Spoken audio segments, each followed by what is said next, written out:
viewers, tell them a little bit about how autism plays a role in your life. Well, I have two pretty amazing boys, and they're both diagnosed with autism. So, it has a fundamental, role in my life. These are my only children, so we're having a lot of fun at home. They are actually 8 and 5 at the moment. So the older one has already started school, and they're doing phenomenally well. And you're not originally from Iceland, but how long have you been living in Iceland now? Oh, I'm actually from Iceland, but I was living in Denmark for a while. That's what I was thinking of. Yes. So, but you're in Iceland and have been there for a little while now. And tell us a little bit about autism in Iceland. Well, the system in Iceland is actually fairly good. That's one of the largest reasons why we actually decided to move back with the boys from Denmark to Iceland, because we felt that we were able to get more support for them in Iceland. And the awareness is fairly good, and children that have been diagnosed can receive therapy by choice. So they can choose between ABA or teach, if I'm pronouncing it right. Yes. Yeah. Mm-hmm. And this is especially during kindergarten. So if autism is diagnosed early on, it's a lot easier and a lot more that can be done. It gets a little bit more difficult once you get to the elementary school. So, but it's still fairly good, and I would say that we're very pleased to have moved back. And also, of course, the language. I mean, we speak Icelandic in Iceland, and that also was a big part in helping the boys communicate with others. So, yes. Is that a difficult language, or do you feel like it's a little bit easier? I would say that it's fairly difficult. Okay. Yeah. Okay.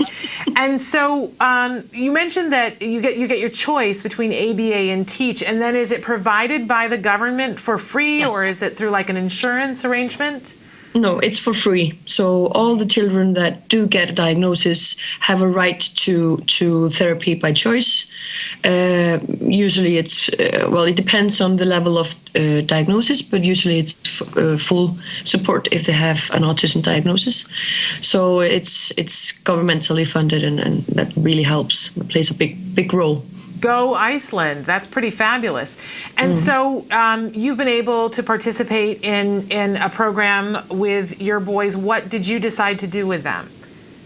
We decided to put them in to ABA therapy. So so they've been doing that, and the younger one is still in that program since he's still in kindergarten. He's in his last year of kindergarten and starting school next fall.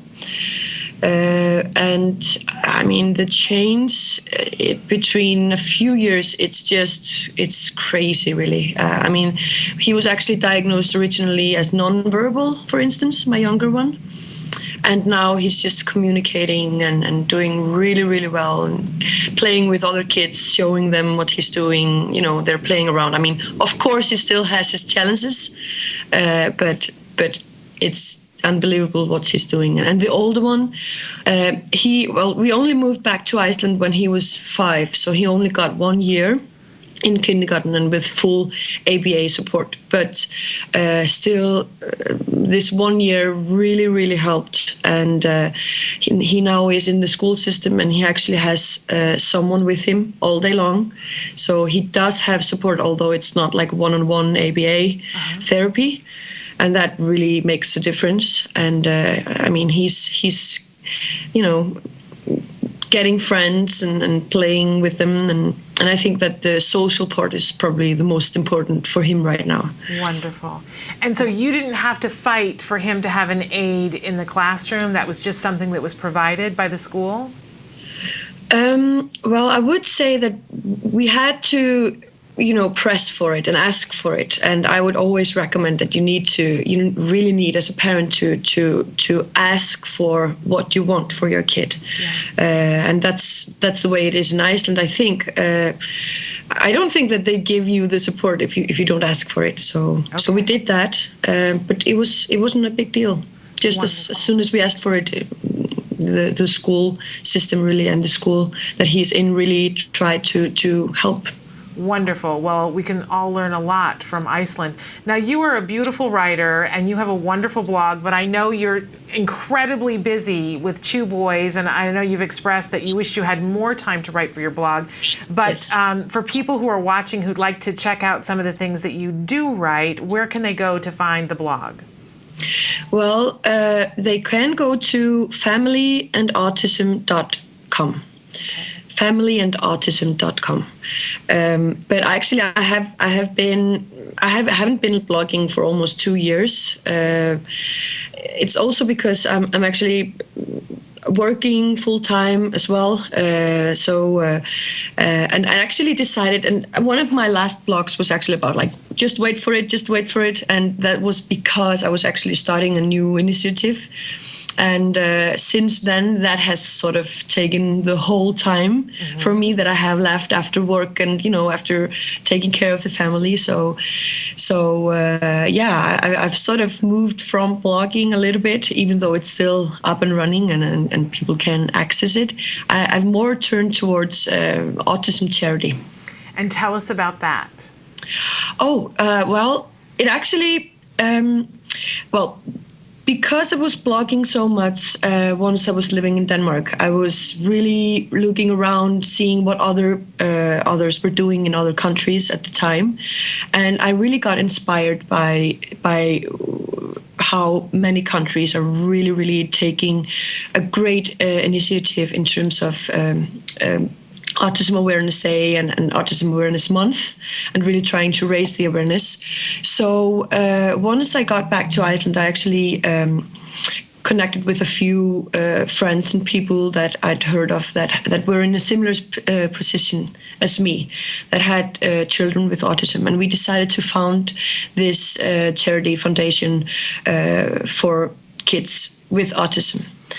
And so our first sort of operating year was last year, and for the first time in Iceland last year, we celebrated Autism Awareness Day and Autism Awareness Month, and had